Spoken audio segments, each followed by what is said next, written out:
महीने का कितना कमा लेते हो? Way beyond I need at this point of time. Higher than once a year? Yeah. Average, let's say like 2, 3, 4 lakhs. Yeah, A month. Yeah. To work in corporate 9 to 5 होने के बाद you can completely shut down. Typically, when you think of corporate, you think 9 to 5. That's not true. Freelancing and business does not have a lot of stability. Yeah, I don't think so. The lows in corporate are still very safe. The lows in a freelancer's life and entrepreneur's life, it's a bit crazy. Learning is completely in proportional to your stability. The more unstable you are, your learning growth is much higher. If someone works for 5 years, how much can he or she earn monthly? In a good case, you could make around 40-50 lakhs per year. Or if you have a company like Zepto, in 5 years you can grow to $1 billion. You will also be earning salary all this time. Zepto just tanks out today. Then you probably lost all the paper money, right? I'm a big believer of not investing right now. The amount you invest, the outcomes are very low. Putting that time into some good skills will earn you a lot more. Take an SIP calculator today, 10-year horizon, you would be like, this is no money. You put a 20-year horizon, you will see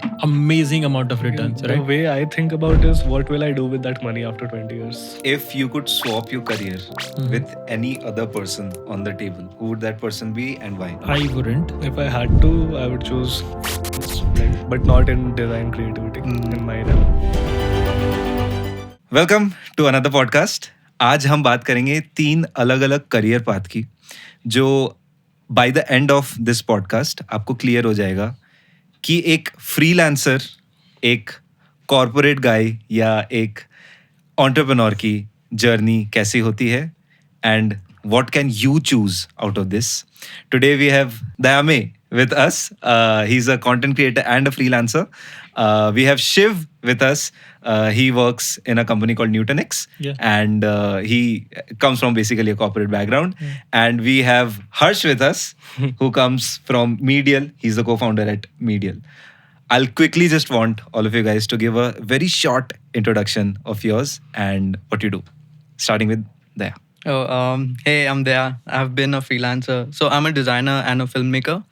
I've been freelancing for like a year and a half now, and I'm building the greatest storytelling company of Web3 called Plus 1000 Aura. I am a software engineer. Been working for 12 years now. And yeah, I mean, love building things, learning on the go. Yeah. Hi, I'm Harsh. So I've been building Medial for since I was 23 years now. And I've been working 2 years before that in my last company at Pratilipy. So yeah, full-time entrepreneurship since 3 years. मैं time waste नहीं करूंगा.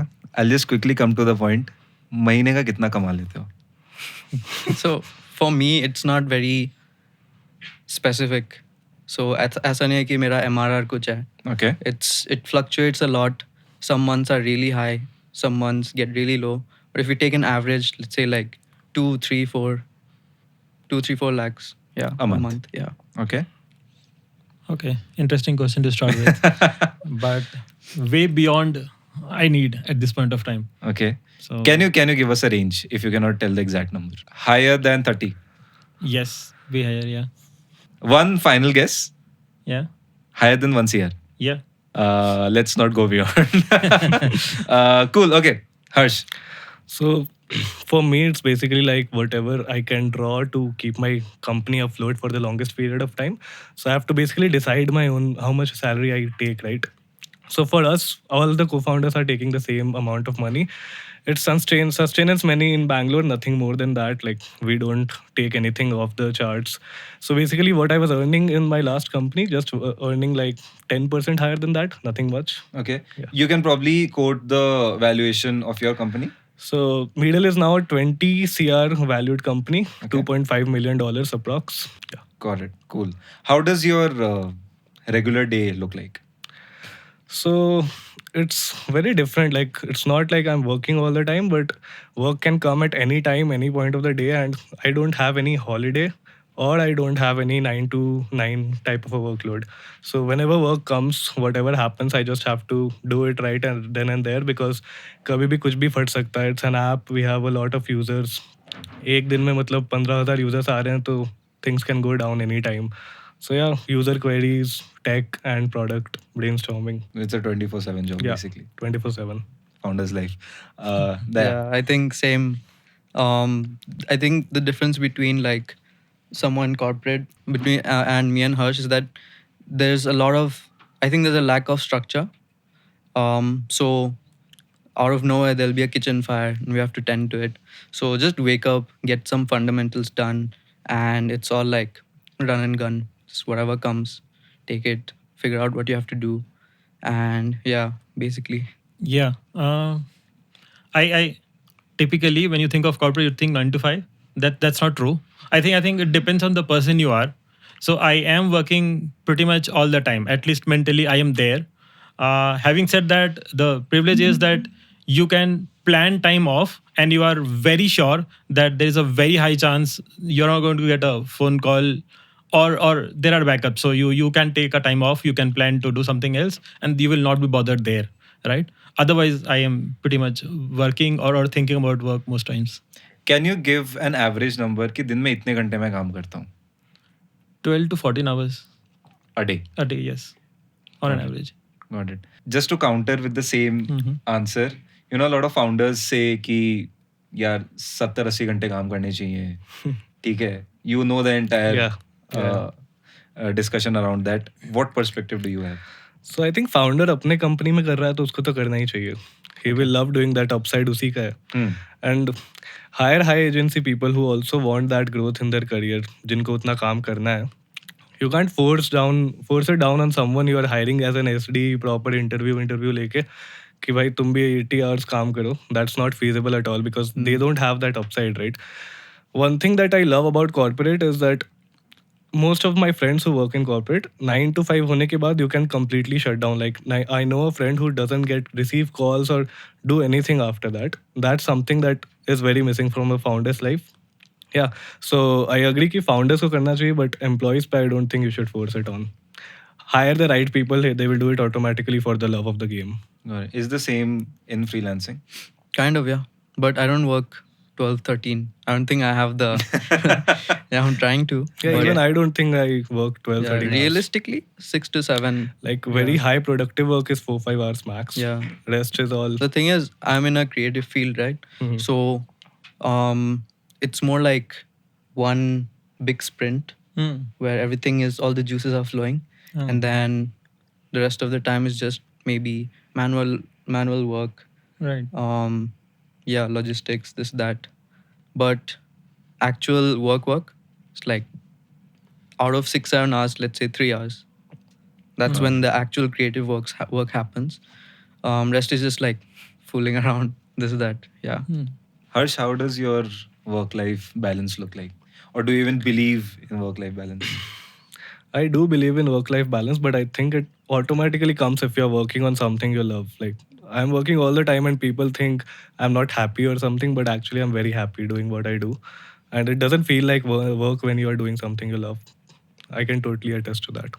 So I don't think, yeah, when you're doing something you love or something you're like very, I need to get this done. This is very, very cool. I don't think there is a work-life balance. For example, yeah, basically that. I'll keep it short.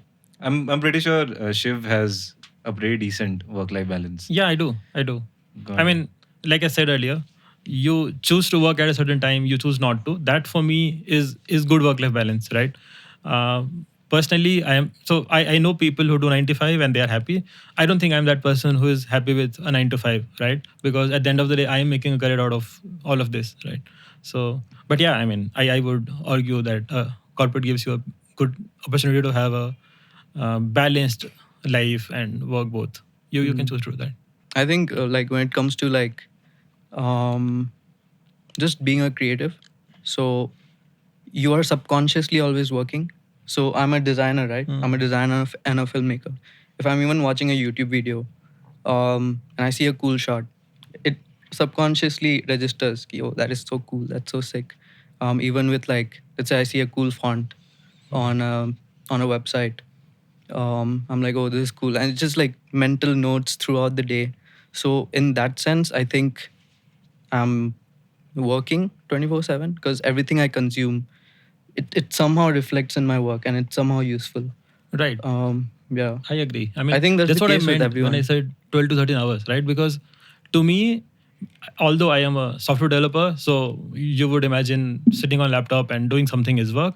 To me, that's not work. I think a lot of things that I do when I'm sitting with a laptop is this is sort of passing time, fooling around, right? A lot of things that I like to call work is when I am thinking ideas, I'm thinking sort of what do I want to do, like you rightly said, right?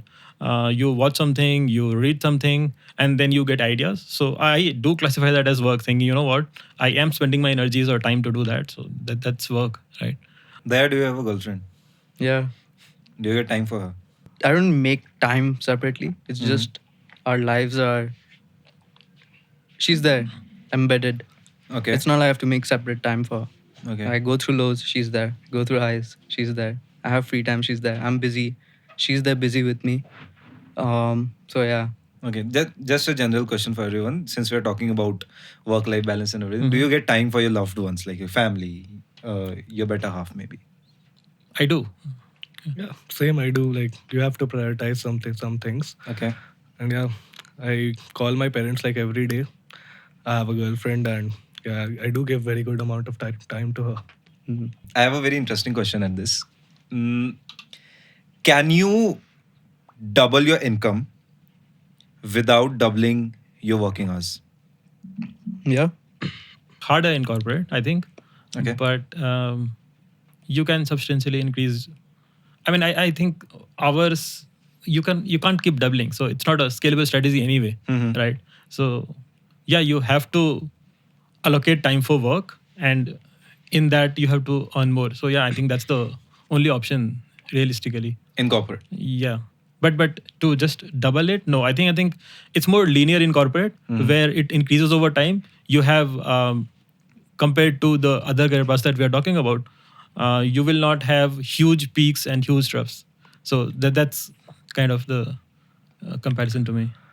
I think if I was not working full time on Medial, I would be like launching multiple apps, multiple websites, and income would have been much higher. So yeah, I think definitely you can, as a freelancer, as a corporate on the side, you can make a lot of products, earn from it. There's no like limit to it, earning money on the internet. Once you get a hang of it, it's very good. Yeah, I think yeah. So the thing with freelancing is, so I have a personal brand as well, right? So I use that a lot to position myself. So in a sense, also the work. Let's say with freelancing, everything is very uncertain to a point. So for example, a year ago, I had made a website for this guy, and he gave me 40,000 for it, which is around I think $500, Okay. right? But that website for him generated, and I'm lowballing this, easily over $150,000, $200,000. So now I use that website, which I made a year ago, and I charge $4,000 if I have to Mm. for one website. So thing is, you do great work, and you can easily. So another thing with most freelancers, they don't take a jump. So sometimes what I do is, if I'm pitching $2,000, my next client, if I'm good for the month, right? He rent went sorted, this sorted, expenses sorted. I don't think I have to be very logical. So I'll pitch like $5,000, $6,000 even. Interesting. Does that work? It works sometimes. For example, recently, I'm the storytelling company I'm building, whatever agency. We were charging $900 for video, right? And me and Charan are building it. Charan is like this really cool cinematographer, friend of mine, insane guy. So we were like, "Acha, rent went sort ho gaya mahina ka, this, that." I said, "Ki let's do one thing. Next inbound that comes, उसको बोलेंगे $1,600." And we thought थोड़ा negotiation होगा, but when we went on the call, $1,600, we said, okay, done. Wow. So once you sort it, like you need to take bigger and bigger, like just pitch. Just sometimes you have to say fuck it and just, yeah. I have an example of like the best internet money I made, very random luck. So there was a meme called Chill Guy. Like, I'm a chill guy, I'm a chill guy. It was a meme running around the internet. So I made a website called Are You a Chill Guy? Analyze your, just enter your Twitter username and you will know if you're a chill guy or not. I posted it on Twitter and in 24 hours it went to 3 million views and 1 million visitors. My servers were cooked like frying, almost about to fry. AWS free limit was going off. It was my personal account. So what I did was I just put a buy me a coffee link and within the next 2 days I earned like around $900 from it. So that was one of the most easiest internet money I made. So I think if I was free all the time, not committed to something, I would be doing a lot of such random stuff. Yeah, that's actually so beautiful. Like, he can make so much money, but he has this vision Yeah. for medial, and that's why they are taking like just enough to sustain themselves. That's what I love about like building something. And yeah, But at the same time, freelancing and business does not have a lot of stability, yeah, I don't think so. right? How But- do you deal with security? But then? at the same time, if you look at it, at the end of the day, everything is a business, right? Yeah. Like, you are doing business with your company and giving them your time. Yeah, so thing is, me, luckily I have content going on, so I get enough inbounds every month. But if I didn't have content going on, if I send 200 emails a month, people send like 200 300 emails a day, Right. out of which there's like a 5% conversion rate, whatever. Like, it's a volume game. With enough volume, you can pull off everything. So if you look at it that way, there is stability. You just have to put in the right work. To add to what you just said, the story would be much interesting for this question if you just not take the kind of successful entrepreneurs and successful freelancers and if you look at the other side, the lows, right? The lows in corporate are still very safe, right? The lows in an entrepreneur's life or the lows in a freelancer's life, the guys who are not successful, for them, I think it's a bit crazy. For corporate, you're much safer. You can do a 9 to 5. It works, right? So that's my take. I but yeah, think that please add.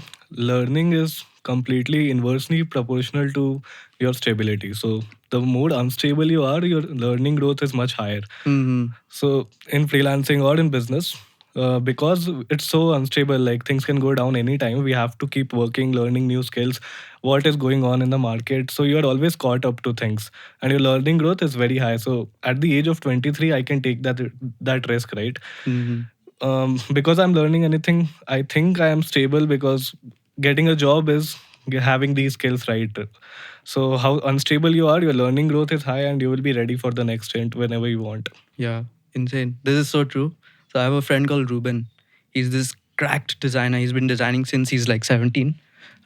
He works for this guy called Anirudh, Studio Big Fat. You know Sabko Coffee? Of course. Yeah, they did the branding for him, Oh. for them. So this guy, we were like, I went to his house. We were just talking at night, and he said, "Ki Bangalore is too comfortable for me. I'm not learning much, which is why I want to move to Mumbai." And he moved to Mumbai. So like the design scene in Bangalore, because everyone's like AI founders. So when it comes to artistic, the bar for artistic stuff is kind of low in Bangalore. Like, sometimes I feel like I do very mediocre work. I get paid a lot for it. I get a lot of recognition for it in Bangalore. So he told कि वो के नीचे आग नहीं है. तो के नीचे आग होनी चाहिए. That's why he's moving to Mumbai, because there's some random kid in Mumbai, random designer in Mumbai, every 3-4 houses that can replace you in a minute. So Like the people in Bangalore? the people in Mumbai, Oh. so they are that cracked. There's that much struggle. Hmm. And then we're like, what about the weather? And then he said, ki, if the weather is troubling you, then you're not built for it. Since we are on the discussion for growth as well, Uh, can you scale your freelancing at this point? Because it's usually said that freelancers are basically one-man companies in a way. Yeah. One-man agencies. I kind of had 2 interns for like 4 or Okay. 5 months, Okay. and they were great. But like for me, I don't want to build a huge agency. That's not my end goal. That's why I tried keeping it as lean as possible. But isn't like TCS, Wipro, these companies also agencies in some way? Yeah, They have scaled so much. yeah. So it can be scaled, I think. It can be scaled 100%. But yours is more of a creative agency. Yeah.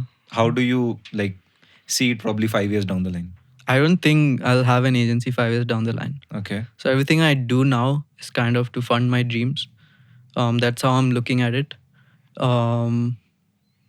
I might have an agency 5 years down the line, but yeah, there are other things I want to do as well. So yeah, Coming back to finance a little bit, does tax differ in all of your fields and how you pay them, how much you pay? I honestly have no clue about taxes. Okay. I've been freelancing for a year. Chandan, my flatmate, he keeps telling me to get a CA or I'll get fucked.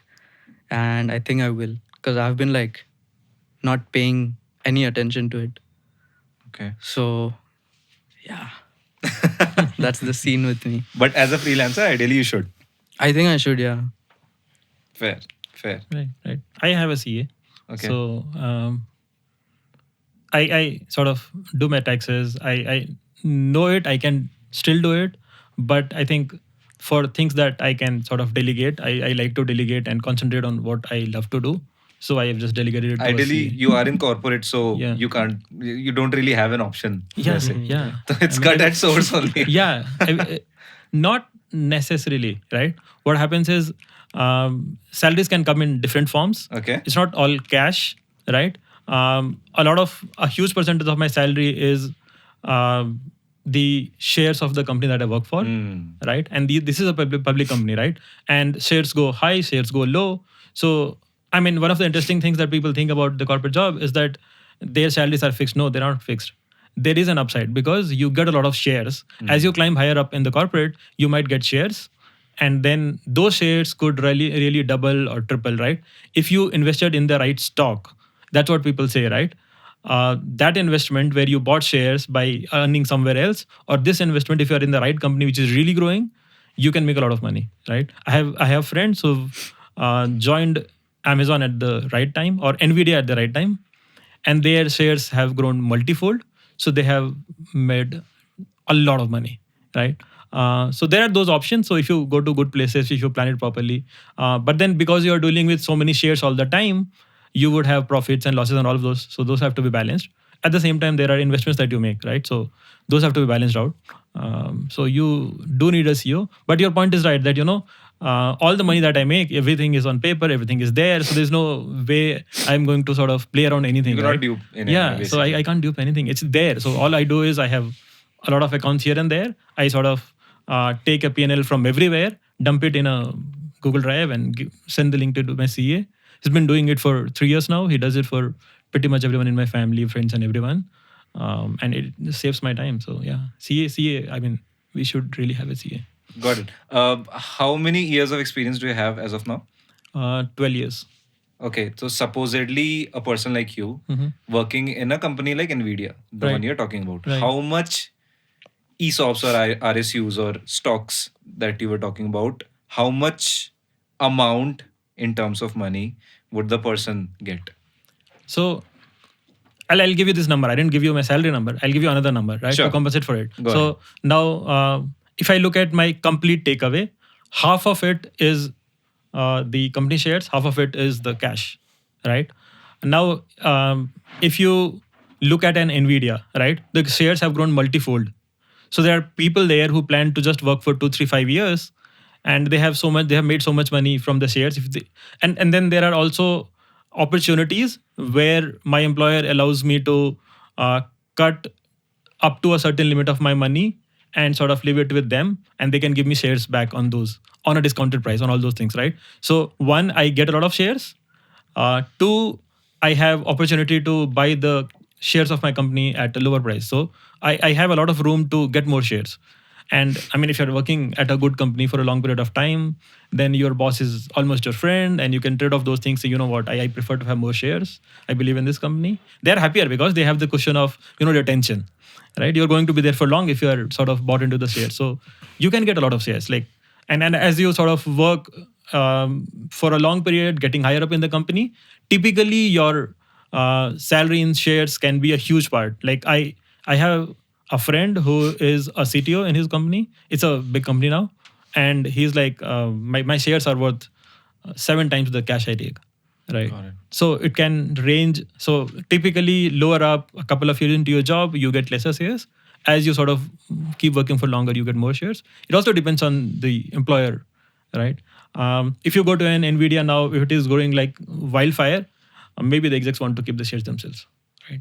Why would they give it to you, right? Fair. Or and it depends on the different companies, right? Like my employer in that sense is pretty much to what I know. They want to give shares to everyone so that the ownership mindset is always there. It's beautiful. You should have everyone as an owner. Everyone should feel like the global force is everyone trying to take the shares higher. That's what you want to do. So yeah, you can get a lot of shares, and there are options to decide how much share you want. So ideally, in a management position, Mhm. yeah, or a manager position, that is when you actually start getting ESOPs and those stocks. If I'm not wrong. I know people at my sort of employer who's gotten who joined as a fresher and got shares, Got right? it. But the percentage of shares in his complete salary would be lower. At a management position, you have a higher portion of your salary in shares. I just want to know that number, that starting number. Static number would be maybe 10% of your salary is shares. As you keep growing 10 years, 12 years, 15 years into the job, it could get to sort of 50%, 60%, maybe beyond 100%. Like so, in the sense that more than half of your salary or your cash is just maybe 1/4, 1/5, 1/7. It can vary, right? Like investors love people like execs who want to take shares, right? It just shows that they are all in. Fair. Harsh, how does tax differ in your field? So it's very much like a salaried job. We have a CA outsourced agency who handles all the employees' tax and even taxes of the founders. And anything personal for even for the investments that we make, how to declare the tax, how to get discounts, everything is handled by them. So yeah, pretty much like a salaried job, you have to basically tell them that file these particular filings and they will do it for you. I need to get a CA. So every Yeah, you company should has do to, like, legally we should be getting one because managing it all ourselves is very difficult. Like literally we have subscription payments, right? So people make 99 199 payments and you have to do invoicing in all of those payments. It's literally impossible to do it all on your own. So yeah, pretty good investment to outsource it. Any tips or tricks that you have in order to save money while paying your taxes? Over the years, anything that you've understood that this works? Like investing in Get a real CA. estate works. I would say I think what has worked for me is get a CA. They just know better where taxes can be saved. To me, for the last 4 or 5 years, I've had a CA, and they save the diff that they have added to what I can save today is way beyond what I pay him for the job, right? Got it. So the only trick I would say few is of get the a CA. tricks I know is that your house rent allowance. Just show your house rent in Bangalore if you're living on rent. And then if you have a loan running, don't finish it off all at once. Keep it running for some time. It helps a lot in loans. So yeah, few of the tricks. Okay. Okay. Supposedly, if someone in your each respective fields works for 5 years straight, how much can he or she earn monthly? Again, it so the range in a corporate is actually limited. I think for an entrepreneur and freelancer, the range could be huge, Okay. right? The lows are sort of good for corporate. In a 5 years, you could, in a good case, you could make around 40-50 lakhs per year, right? You also have you know that there are sort of companies that have been paying, like I've been working for 12 years. TCS used to pay 3.5 then. TCS still pays 3.5 now. So you multiply it by 5 times. Maybe add a bit for the increments that they would have got, and it's pretty low there, right? But you're not broke. You still have a salary. You have a planned salary and stuff. So the lows there are still better, that I would think. But you can make decent money with a 5 years experienced guy. He could be getting 40-50 lakhs per annum. So, in freelancing, I've seen people make the same amount of money they were making 5 years ago.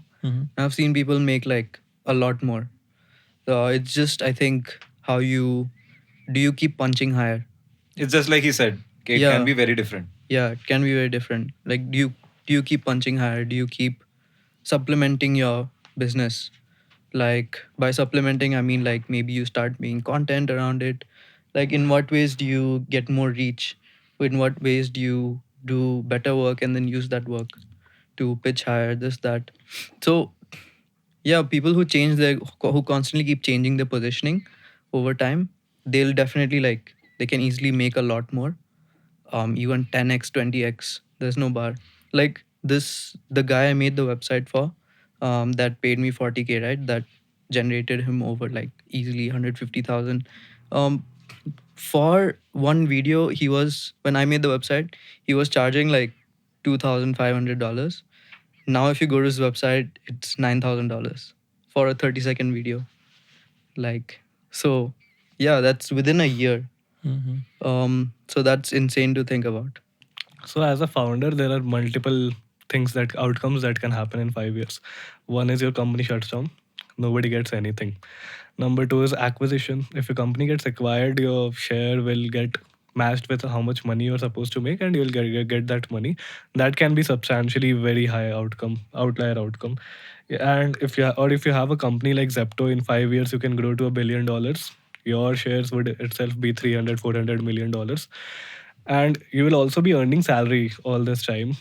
And whenever a late stage round happens, there are options. You can exercise your shares, like a certain amount of your equity you can sell it off to different investors to free up some equity.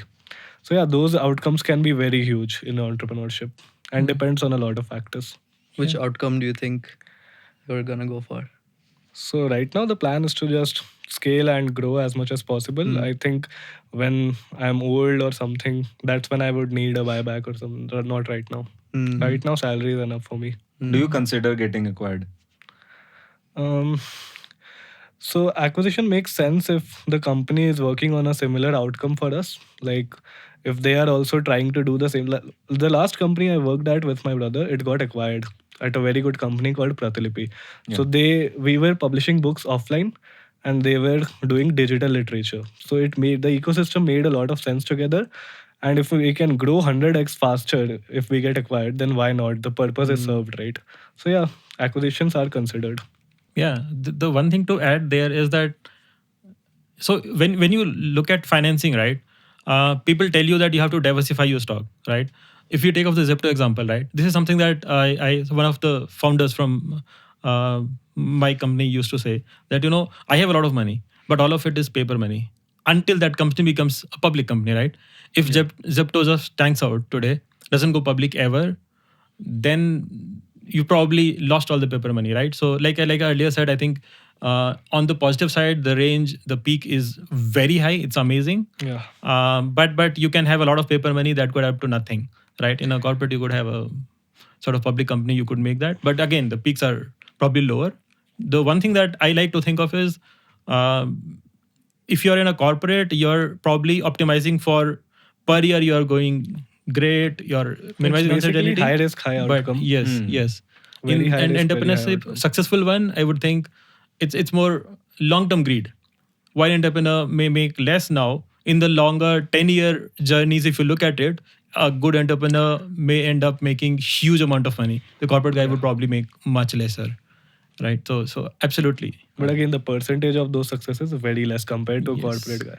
Yes.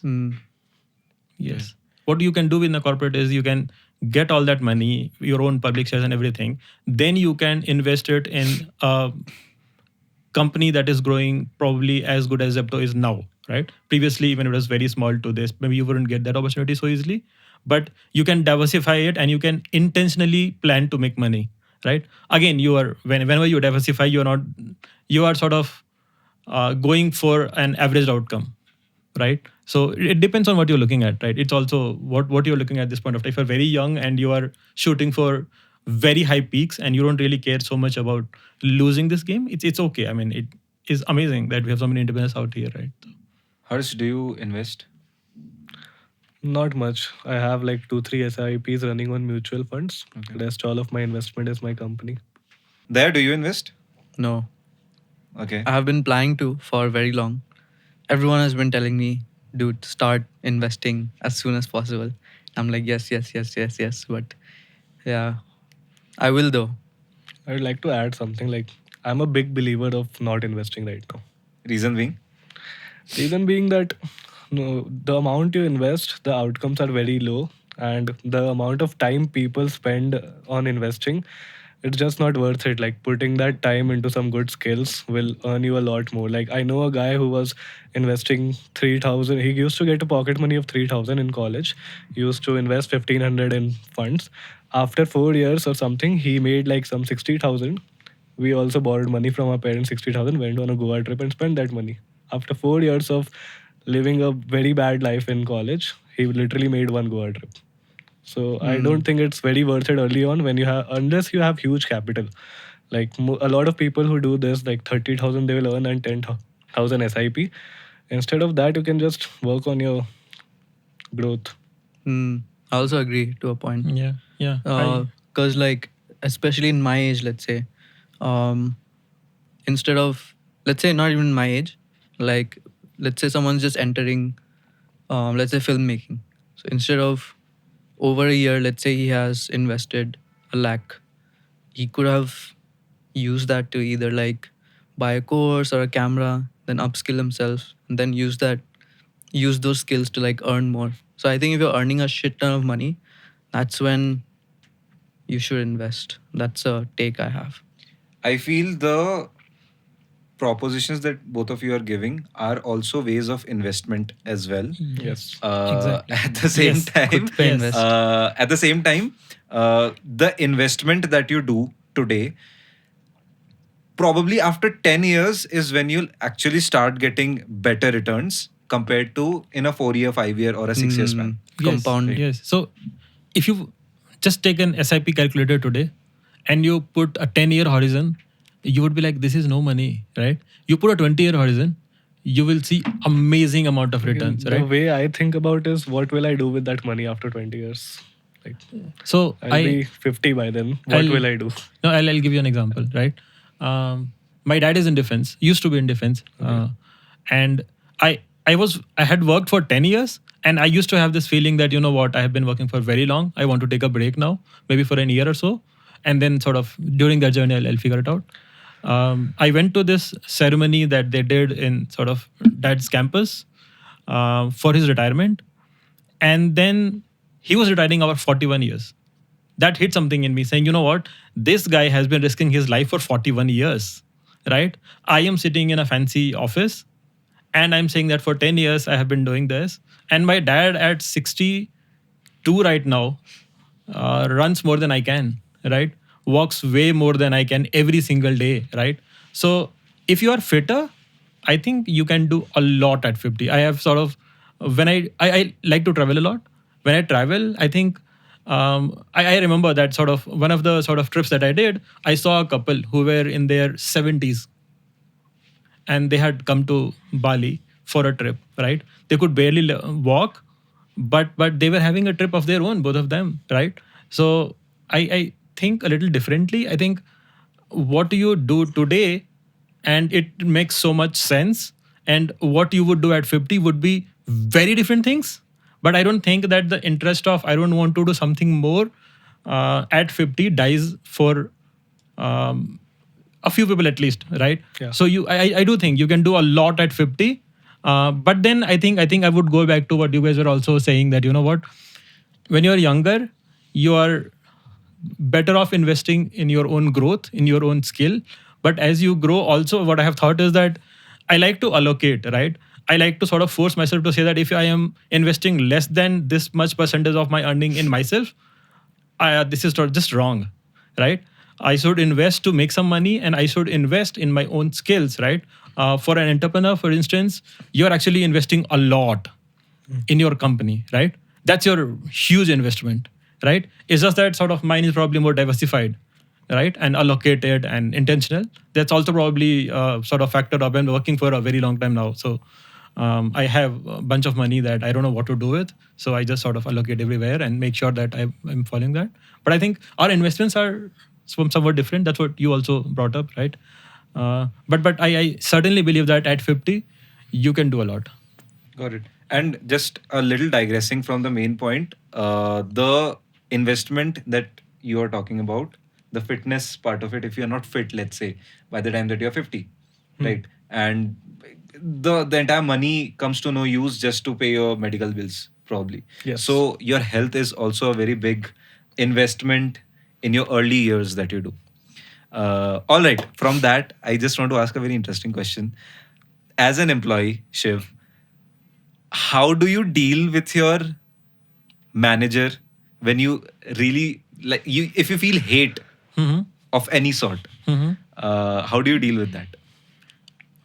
Indeed, an interesting question, right? So, if I look back at all the different managers that I would have, it depends on the manager's personality as well, right? I have been into jobs where I've hated my managers, right? And I have been in jobs where I have absolutely loved my managers, right?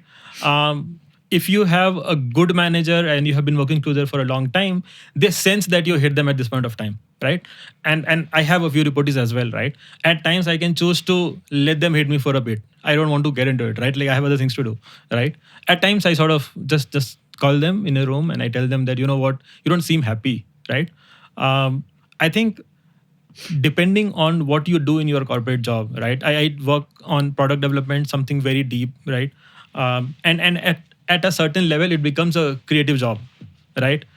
For my job, at least, I fundamentally believe that if my people are not happy, then we're not doing good jobs. You have to be in the right frame of minds to do good creative work. You have to sort of dig deep. You have to understand things. You have to pick up ideas from here and there, and you have to sort of plug in the right places and make something. So it's to me, I think if you are at a place where you can choose where you do a good job, the most important thing for me is who is your boss, right?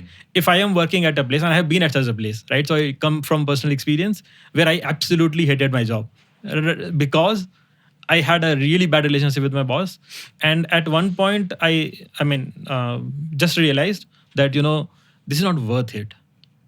I just went one day, took sort of resignation letter out of my pocket, and I handed over to him saying, I'm sorry, I can't work anymore.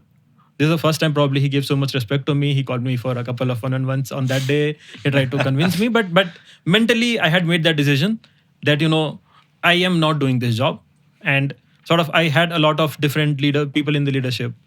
For the work that I had done and everything, they wanted me to stay, but I was sort of pretty there mentally that what, I'm not being sort of the person that I want to be in life because I am not happy here. To me, stress does not come from doing huge amount of hours of work. Stress comes from unwanted pressure, uncertainty, fear, and those were the things that were sort of making me the person that I am not. My parents were not happy with who I was at that point of time. Just quit the job, right? If you're doing good in life, if you've sort of worked hard, have the confidence to just leave the job and take another job. It's just a job, right? You're like I said earlier, right? If my dad was working for 40 years, maybe I will also work for 40 years. I mean, I will probably soon have my fire number and all those things. But what will I do at home, right? I'll probably not work for the money. I would probably work for the love of it. I'll probably take up an entrepreneurship or freelance or whatever I love to do, right? Maybe in the longer term, it would make money. But if you're doing a 40-year job and then you just sort of one day go to your sort of office and you say, I'm not working, and you take off for 6 months, you sort of maybe chill down a bit, go travel, binge watch a few series, right? And then make up your mind to prepare something and sort of do a good job, right? It could be, again, another job, it could be freelancing, it could be entrepreneurship, whatever, right? But if you can't have that relationship with your boss, in short, where he or she understands the hate, or you tell that, I don't like this, in summary, if they can't be your good mentors, don't do their job. It's my take. Life is small. Life is really small, right? Don't do that job. How do you deal with if any employee hates you, Harsh? So it's very tough to know if an employee hates you or not. Okay. Because they will never tell it to you on your face. Especially right? to the founder. Yeah, especially to the founder. They will never say that they hate you or something. But yeah, if someone doesn't like working, if we are completely different people, like we don't match at all, it's better not to work together, I think, in most scenarios. So At our place, the employees have a lot of freedom. Like they can do work whenever they want, come to the office, don't come to the office, do whenever you want. So it's a very fast-paced startup culture. So it's very rare that people don't like a particular guy, because most people are very high ownership driven. People have their own task and they execute it on their own. So yeah, I don't think any employee hates any founder, or maybe I'm wrong. I'm not sure. Do you have lunch with your employees? Yeah, Oh, then we chill. do. Your employees don't tell you, I think. Just kidding. Possible. Do you have lunch with your employees, or your employees choose to have lunch with you? Just kidding. Yeah. A lot of times in freelancing, it happens that your clients can be very difficult. Oh, 100%. Oh my God. Yeah. How do you handle such a situation? Choose your clients very wisely, Okay. I would say. Initially, you don't really get to choose. So you have to go through like terrible, terrible clients in the beginning. But then again, clients that are high agency, clients that. One thing I've noticed, the clients that pay you more money, it's easier to work with them. And that the clients that pay you less, it's much harder to work with them. So in the beginning, you'll be earning less. So you'll have to like go through some shit. But later on, yeah, I think the better your work is, you get better clients. And Do you prefer like US clients or Indian clients? oh, US 100%. Why? Less changes, less iterations. They have More money? more money for sure.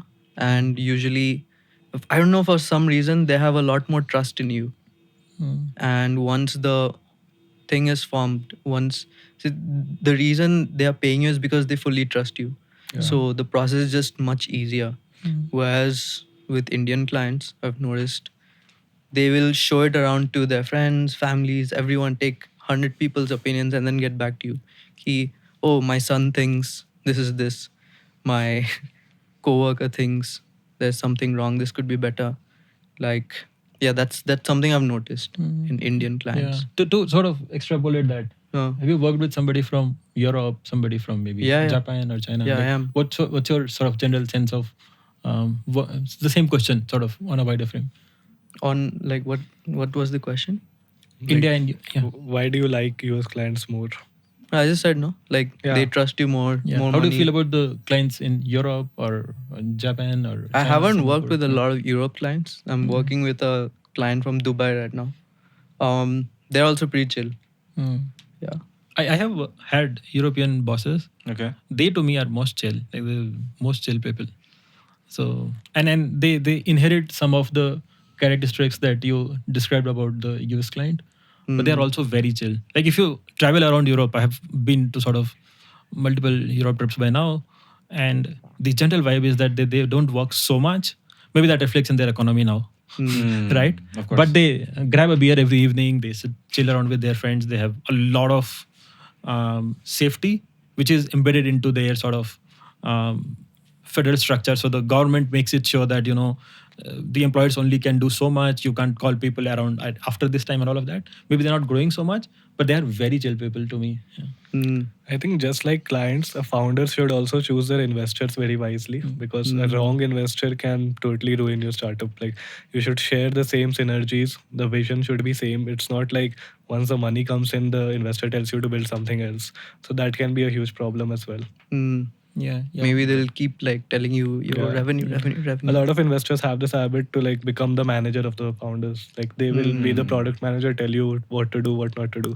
So yeah, choosing investors is very important. Yeah. I think that applies to most places, right? And the bigger part of it is that your product has to be good enough to choose those investors, because beggars can't be choosers, right? Yeah. Most of the times people raise money whatever they get. So yeah, that is a very big factor. Same thing with it's basically a trust thing. The investor trusts you enough. They will let you do.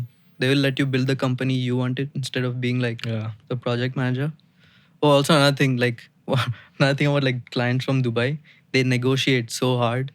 Like the client I'm working for right now, he legit has a Bugatti, but he still like brought the price down from what I quoted. So yeah, just if you're pitching to like someone from Dubai, make sure you negotiate very hard.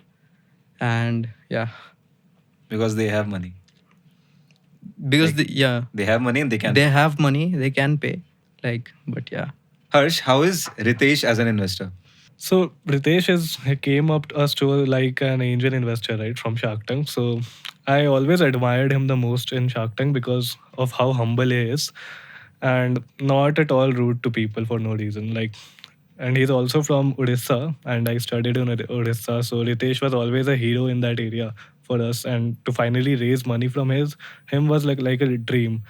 And even in Shark Tank, what we see on TV, it feels like Ritesh is not like that in real life. It can be impossible for someone to be so good. But he's one of the best sharks that you will ever meet, or one of the best billionaires I have ever met. He literally, after the show ended, called us back to his cabin, shot a full podcast with us so that we can get more reach after the show airs on TV. And really, he was like the most humble person I've ever found. He seems like he actually cares. Yeah. Cool. All right. At this point, Mm-hmm. if you could swap your career Mhm. with any other person on the table, Mm-hmm. who would that person be and why? I wouldn't. I love the person I am today, and just Okay. because of what No, I've but learned. if you right? have But to. but if you had to, If you have to. If you had to, Yeah. I would probably try entrepreneurship.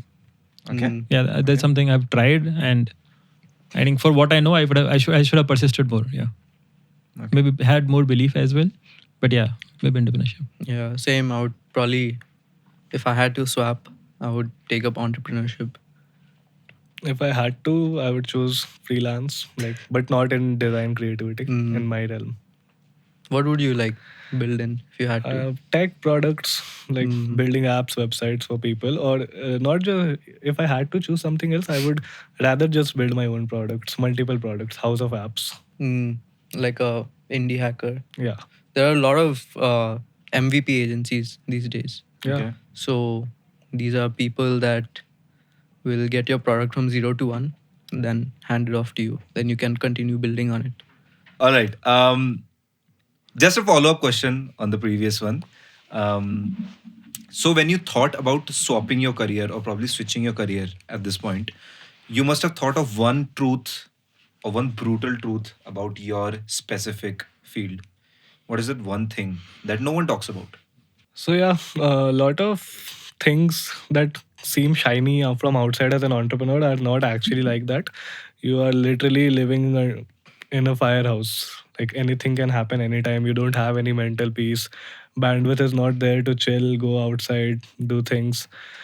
When you announce a funding round, it's actually been 5 months since your funding and you are into something else. So yeah, whatever the public perceives, your life is actually moving on in a very different thing. And it's not fun all the time. Pretty difficult. I think just like big big scalability. I think that's very tough. Scaling. Yeah, big scaling, like uh, maybe you reach 1 crore, 2 crores, but more than that, as an agency owner, I think it's difficult. Because how big will your team be? Because Yeah. building like a TCS is service based, right? Yeah, building a TCS would be like so difficult. So a lot of these, if you look at these content creators like Ayush Wadhwa, this that, they're doing agency, but after a point they start products. They start writing a book, something that's more easily scalable. Or they build an app like WLDD Wild. They have an app called Solo. It's for creators. So yeah, I think agency owners, they reach like a cap, and then they realize that, then they do something else. So I think that's the only, you can't scale big in freelancing or service based. Yeah. So I hate that the peaks are smaller. The other thing that I think differently from what I see most people believing about corporate is that I read this book a long time ago. It's by the founder of LinkedIn, Reid Hoffman. The book is called Startup of You, and it tells you that everybody doing anything at any point of time could be an entrepreneur, right? So the definition of entrepreneur is what he tries to sort of make it for you. I think a lot of people, you said, like you said, golden handcuff, right? A lot of people want to do entrepreneurship, but they are stuck there because they have they're just addicted to the SMS that says your salary is credited, right? I hope more people could jump in and take that bait, including probably myself. But also talking about deep tech startups that I talked about, if you look at the history of a lot of deep tech startups, especially in the domain that I work in, most of them have come from something that they were working on in the corporate for a long time, and from there they sort of picked up the idea and came up. Some of those cases are where LinkedIn made some product called Kafka. It's a technical thing, but this company made this. It's out there, open, and the whole source code is there. And somebody goes and makes a company on top of it, right? So even if you are in corporate and you have those dreams, if you want to do something in deep tech, like I aspire to, you can look for those pockets where can you behave like an entrepreneur in whatever you are trying to do. Can you keep that fire alive internally? Can you sort of look for opportunities where you could pick up something that is happening there really deep and stuff, and pick up the same idea or pick up the same product or something?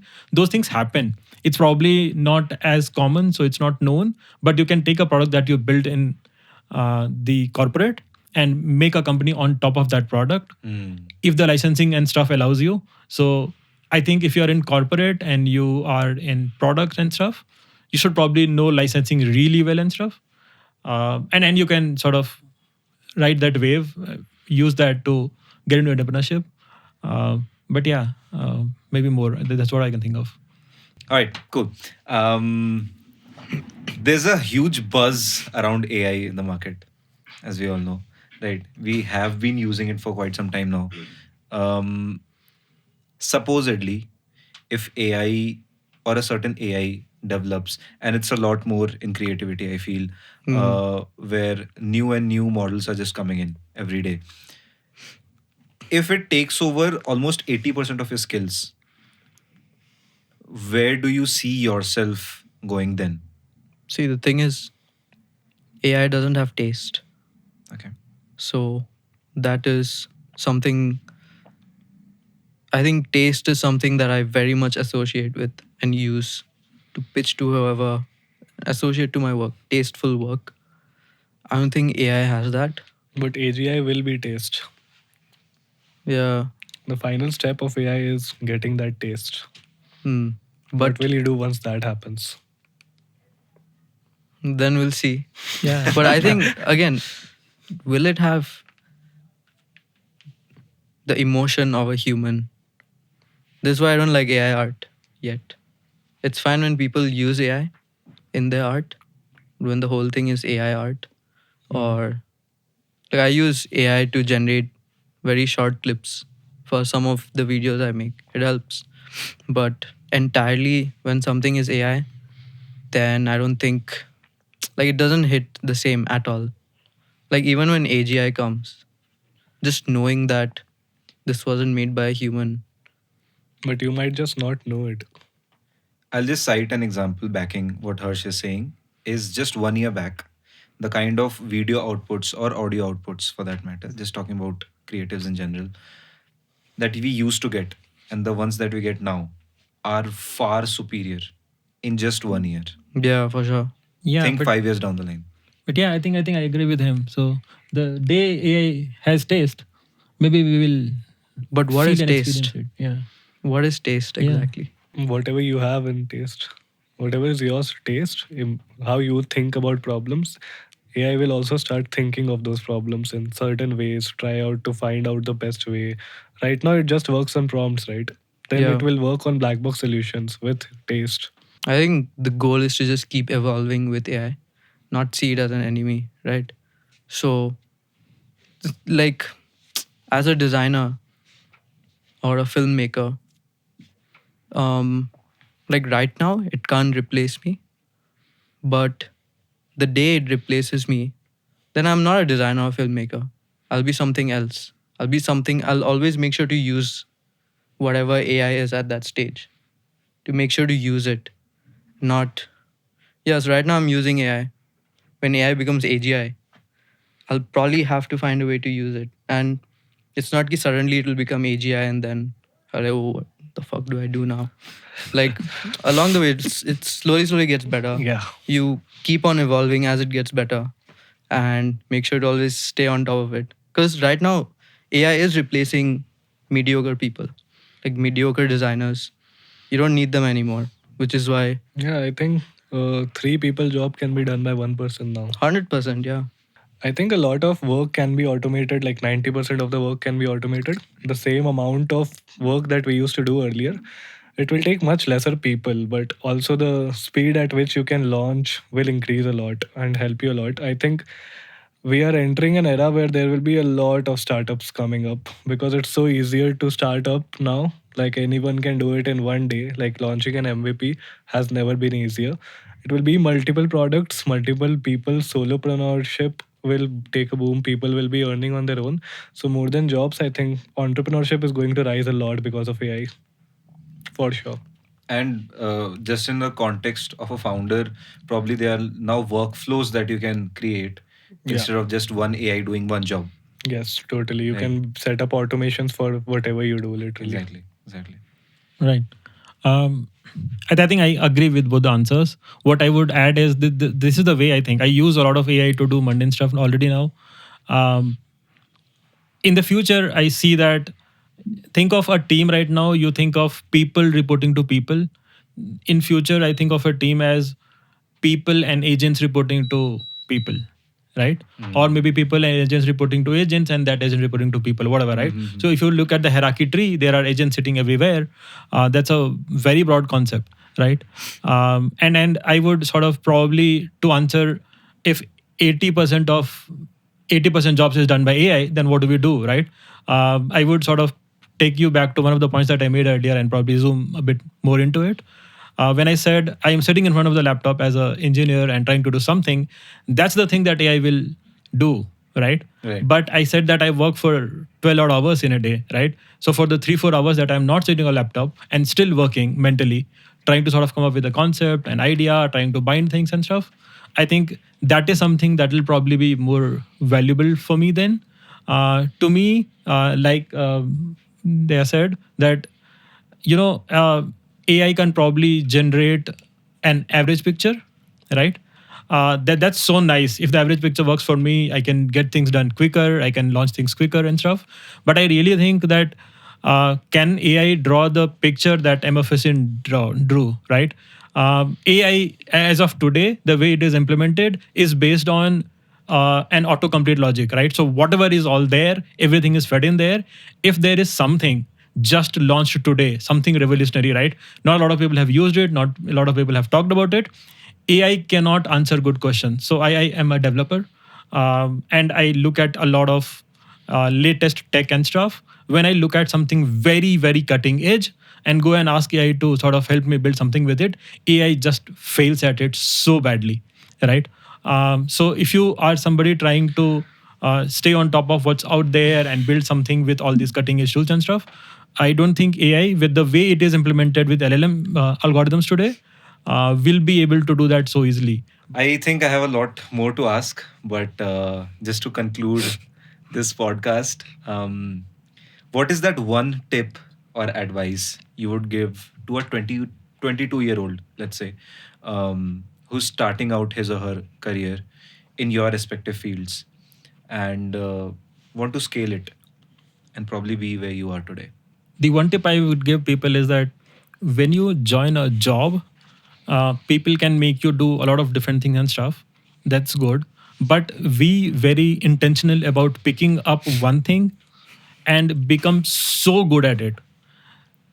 And then try to reach that stage where people will try to find you because you are not replaceable for them for this job. And then they will pay you whatever you ask for because you're not replaceable. So can you have to become a generalist in the age of AI, but can you also have that team model where for one thing you're so deep that you're sought after, people really want you. So you probably in future you get to a place where a lot of people are running behind saying, you know what, I absolutely want that guy. They are fighting for you. You can make a lot of money. You can do whatever you feel like, right? You can do whatever, and you can be really respected there, right? So that would be my tip. So pick up at least one thing like that. There. So I think to someone who's like 20, 19, 18. So on the internet, I have this tagline that I use everywhere. It says, "Sucks ass is the first step to success." So don't focus too much on money, mess around a lot, do a lot of things, fail fast, fail a lot actually, because the more you fail, the more you realize what you're good at, this, that. And yeah, don't focus on money, focus more on your skills. Um, don't label yourself a lot. Key, for example, me, if I just label myself as a product designer, I wouldn't be making films. Yeah, don't add labels to yourself. Do free work in the beginning, maybe. There's this notion ki never do free work. In the beginning, kar lo, like 1-2 projects. Then use those projects to leverage yourself. Um, Basically, yeah. I don't think there's anything else. For me, I think before starting up, you should see that you have product market fit or not. Like committing to an idea which won't have PMF is very difficult to stay on, because once you commit, you are in full time, right? So yeah, look for that PMF and don't go out looking for ideas. Let that idea come to you. It happens. Things click and something magical will happen. So yeah, commit into entrepreneurship only when you have PMF. Before that, I would say just go and work for some crazy founder that you admire. Go to SF, cold email them, just work for them. You'll learn from them. It's a great thing to do. If I was not working right now, I would like DM everyone in SF, every founder who's funded or YC, wherever it is. Just go work with them, learn about the ecosystem, and then come back. For sure. Like, I think easily the most important thing is people, like who you're spending time with. Yeah. Every time I've seen like actual growth happen with me is because of people. Having a great mentor is like a For cheat sure, code. for sure. Absolutely. Thank you so much, Shiv, Daya, and Harsh for coming on this podcast. It was lovely. I think the younger generation can learn so much out of you. Uh, if any DMs you get from them, please feel free to help. Absolutely. For sure. All right. With that said, Yeah. thank you so much for Yeah, coming in. been fun. Thanks for Thank being you. such a great host. Thank Yes. you Thank you. Yeah. for inviting.